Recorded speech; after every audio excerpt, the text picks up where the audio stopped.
Magandang araw mga kababayan, nandito tayo ngayon na kung saan hinanap po natin yung bahay ni Tatay Leonardo Viado Soriano, yung tatay ni Ate Tintin na ating na-rescue mga kababayan.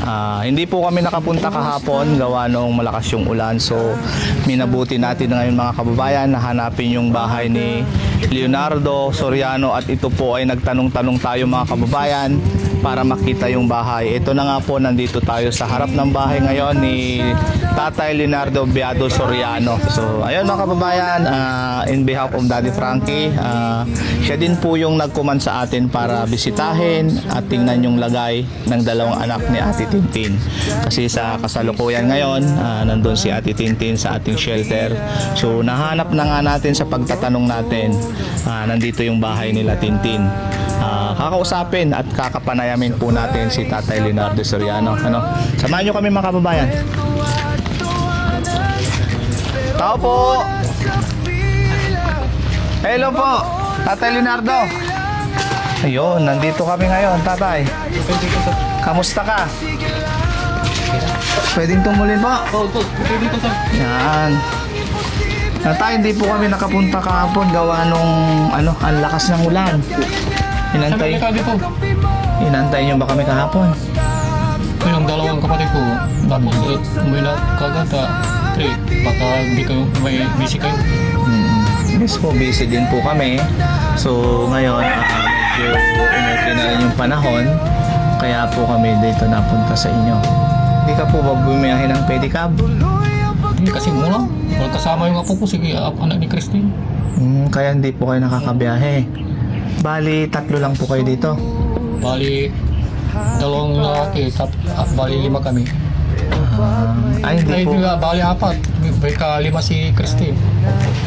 Kasi yung asawa ko, wala. Pero dahil nandun nga si Christine kay Daddy Frankie sa shelter po natin, so 4 lang po kayo nandito ngayon, Tay.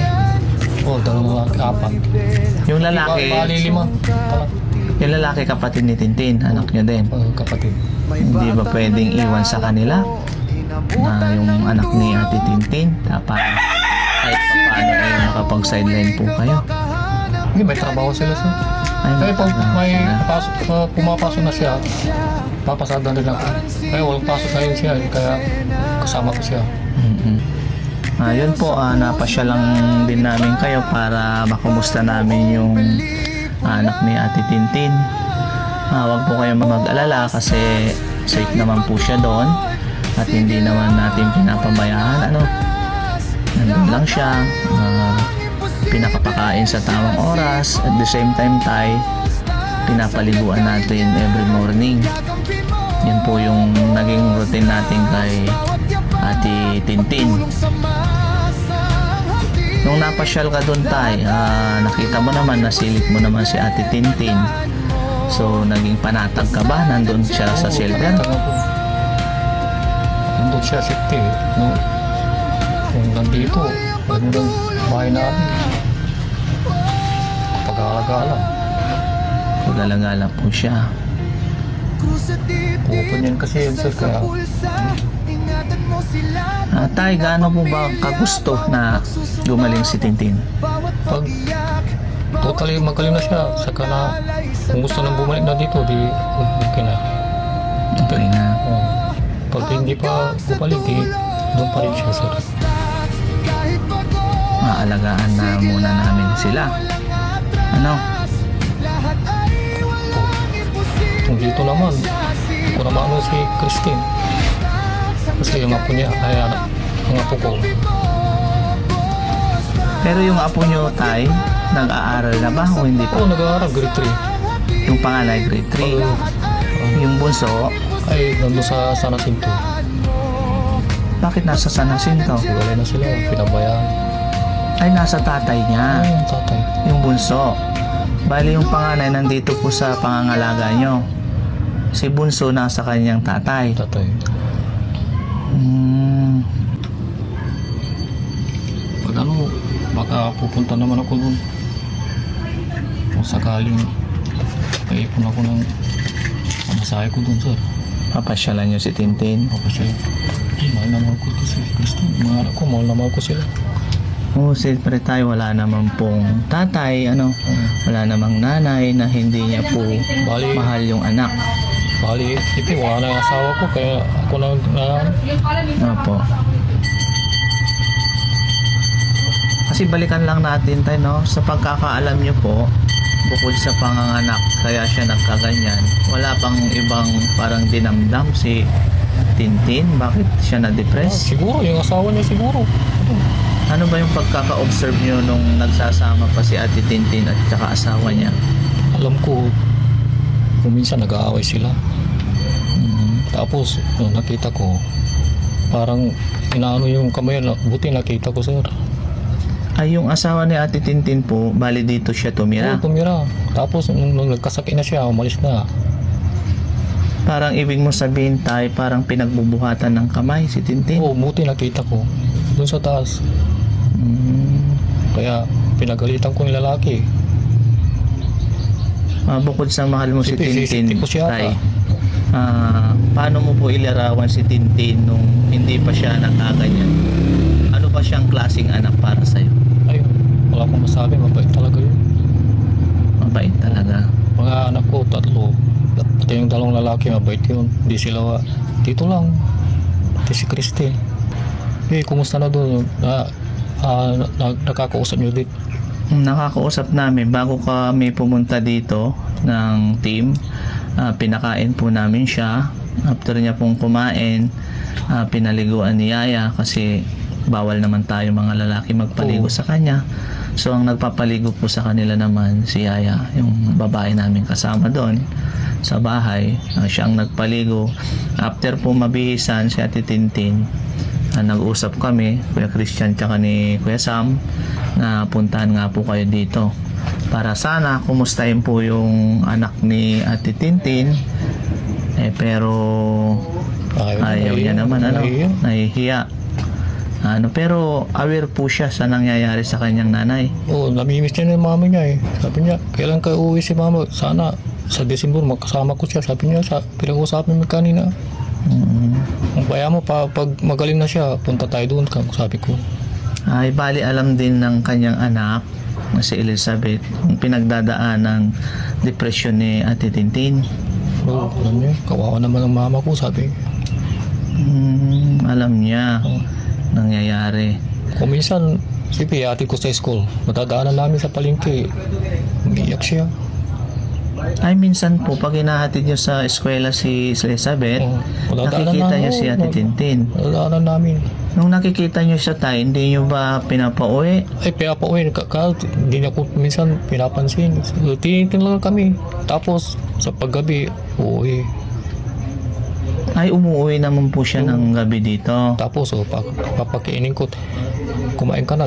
Kumain na ako. Kinakain niya, tinapay.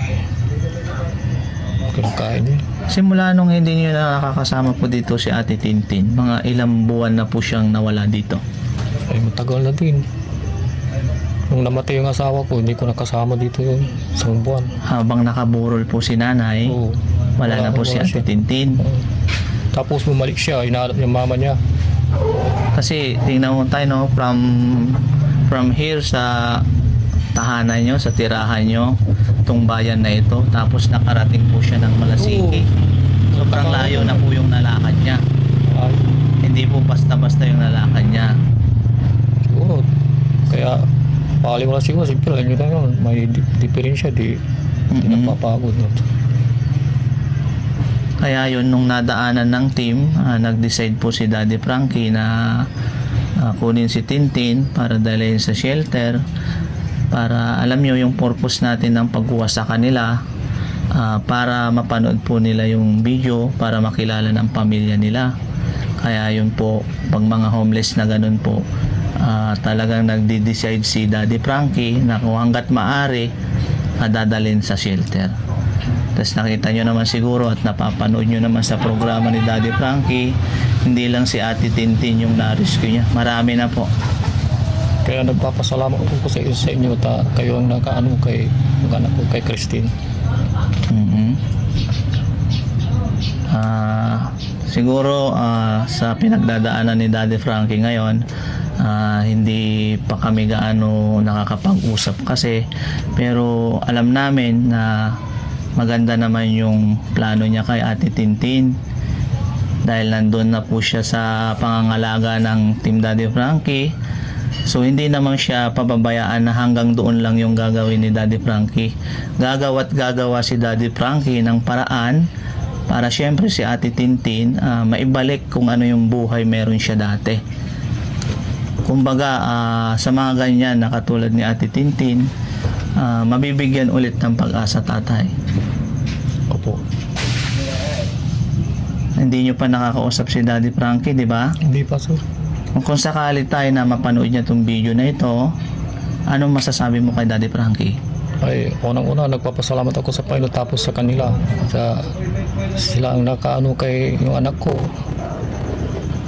para matulungan siya para bumalik yung dating Christine. Opo.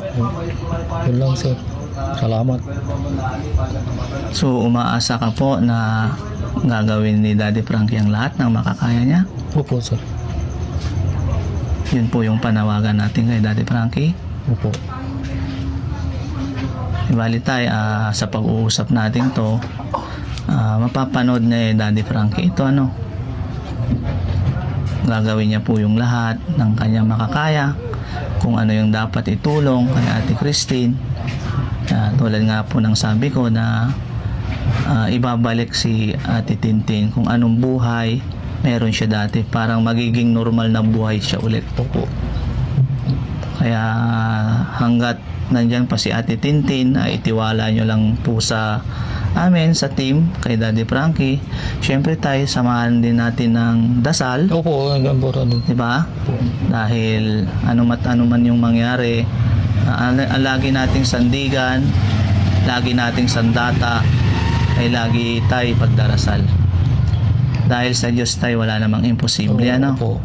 Kung ano po yung kahilingan natin sa Kanya, ibibigay at ibibigay niya yan.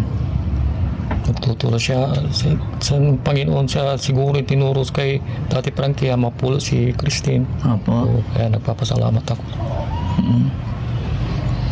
Hayaan nyo tayo, hindi lang naman ito yung pag-uusap natin. Pag naging okay na po yung lahat, makakausap nyo naman at makakapanayam si Daddy Frankie, ano? Opo. Para mapag-usapan kung ano dapat gawin kay Ate Christine. Sa ngayon, bali ang utos ni Daddy Frankie, puntahan kayo, pasyalan kayo at alamin ang lagay ng kanyang anak. Ayun nga lang, kasawiang palad nahihiya yung panganay niya, no? Opo. Ayaw niyang humarap po sa amin. Pero okay lang po yung tay. At least, ikaw, nakausap po namin. Ba? Opo. Ayun na, tanghaling tapat, kumain na po ba kayo? Tapos na po, sir. Tapos na. Kamusta naman yung buhay araw-araw tayo? Kaya, tiyaga lang, sir. Anong ibig sabihin tayo na tiyaga lang?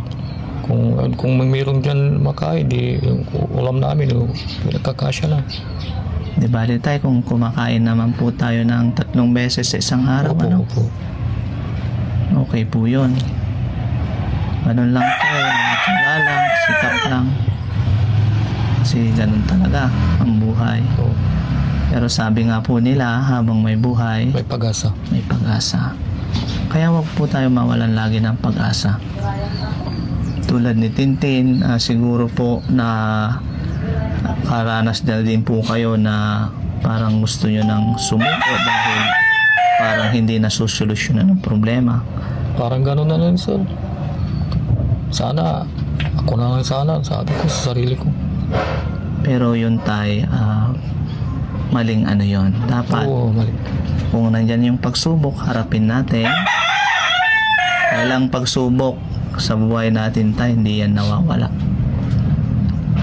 Diba? Tsaka hindi po tayo bibigyan ng pagsubok ng ating mahal na Panginoon na hindi natin masusolusyonan. Ano? Kaya lagi po natin sinasabi tayo, ang sandata po natin ay pagdarasal. Pagdarasal.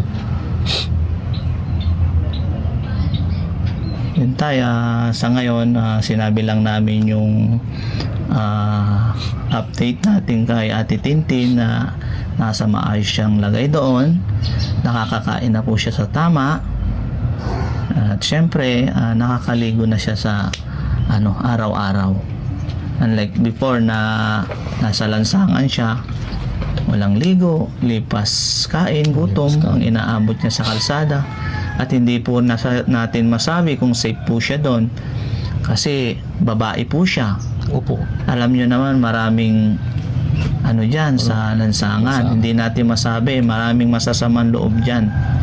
Buti na lang walang nangyaring masama kay Tintin, kasi babae nga po siya. Maraming tao na mapagsamantala sa kahinaan ng babae, di ba po? Yun na lang sir. Salamat. Parang naiiyak ka tay. Talaga niiyak ako talaga. Pinaano ko lang. Kasi masakit sa akin. Basta laban lang tayo tay, kasi nandito na si Daddy Frankie, gagawin niya naman lahat ng kanyang makakaya, di ba, para kay Ate Tintin. So tayo, syempre alam ko na malungkot ka dahil sa nangyayari, pero alam ko kahit papano may kunting saya dahil alam mo na si Ate Tintin safe siya ngayon sa poder ni Daddy Frankie, no? Panatag ng loob ko. Naging panatag ka na ngayon, di ba?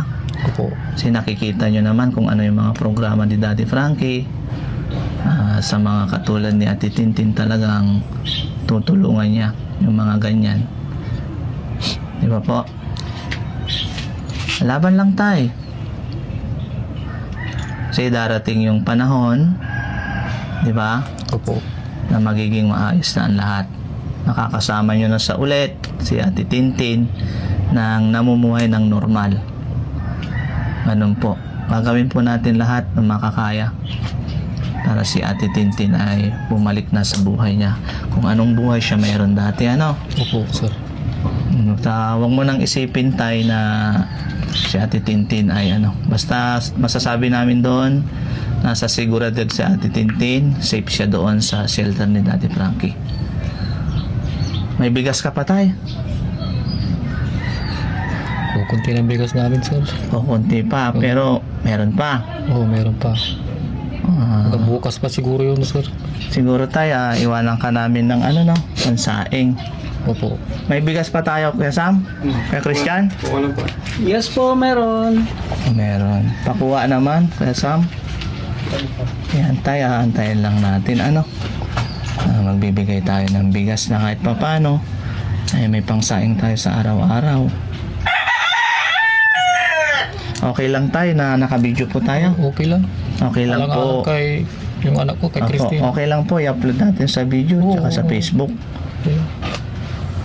Dahil mapapanood nyo din to at mapapanood ni Daddy Frankie. Bali, i-upload niya sa YouTube ni Daddy Frankie to tay. Walang problema Tsaka sa akin, Facebook basta page niya po, importante si Christine. Tsaka ito tayo hindi po tayo nagbibideo ng walang dahilan. Nagbibideo po tayo dahil may dahilan. Po? Kasi sabi ko nga po, bukod kay Daddy Frankie, marami naman po dyan na kababayan natin na maluwag yung puso, maunawain sa katulad ni Ate Tintin. Malay po natin mabigyan support si Ate Tintin, di po natin masabi. Kaya ito po yung dahilan na nagbibideo po tayo, di ba po? Opo. Kaya salamat tayo dahil pinayagan mo kami na i-upload yung video natin, tay, pagpasensyahan mo na muna yung dala nating bigas, Opo, hilang salamat. Basta laban lang tayo, tay. Pasensyahan mo na yan. Yan lang yung natin. Ayanan natin.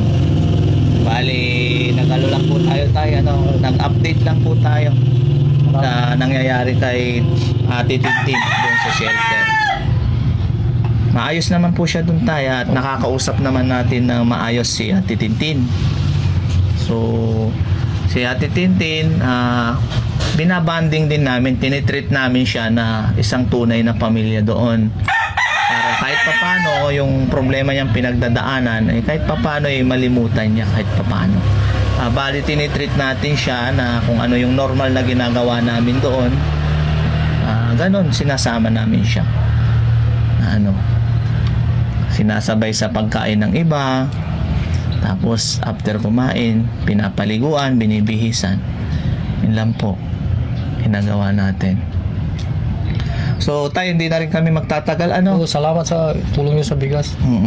Bali update na lang namin ikaw kung ano yung mga susunod pang mga hakbang na kasi lahat naman po ng ginagawa ng team, command ni Daddy Frankie po yan.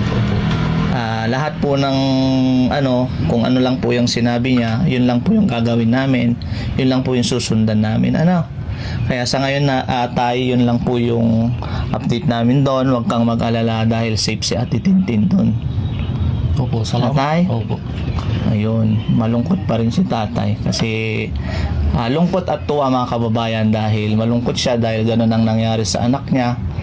At the same time, masaya din siya kahit papaano dahil alam niya na si Ate Tintin nasa pamangangalaga ni Daddy Frankie. Kaya medyo kampante na siya ngayon, unlike before nang hindi niya pa nabalitaan na nandoon si Tintin. At nakapasyal na rin po si tatay sa shelter sa bahay ni Daddy Frankie. Nakita niya naman si Ate Tintin na nandoon sa pangangalaga ni Daddy Frankie. Yun mga kababayan, hanggang dito na lang muna yung usap natin kay Tatay Leonardo Soriano, para masabi din natin at mapanatag din siya kung ano yung lagay ni Ate Tintin doon.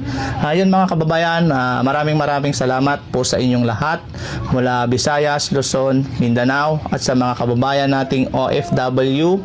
Maraming salamat sa pagyakap sa isang Daddy Frankie, at huwag sana po tayong bumitaw at samahan niyo po kami sa araw-araw po naming misyon para makatulong sa abot ng makakaya ni Daddy Frankie. At huwag nating kalimutan mga kababayan, manood lagi sa YouTube channel ni Daddy Frankie every 7:08 ng gabi para mas lalo po kayong updated sa mga full video, sa mga programa ni Daddy Frankie ay mapapanood po natin. Muli kami nagpapasalamat sa inyong lahat mga kababayan. Kasama po natin ngayon Kuya Christian at si Sam Motovlogs. Yun mga kababayan, hanggang dito na lang yung video natin, at huwag kayong mag-alala at i-update pa namin kayo kung ano yung mga susunod na hakbang at gagawin ni Daddy Frankie kay Ate Tintin. Lagi po nating sinasabi mga kababayan, mag-ingat po kayong lahat at mahal na mahal namin po kayong lahat. I love you all mga kababayan.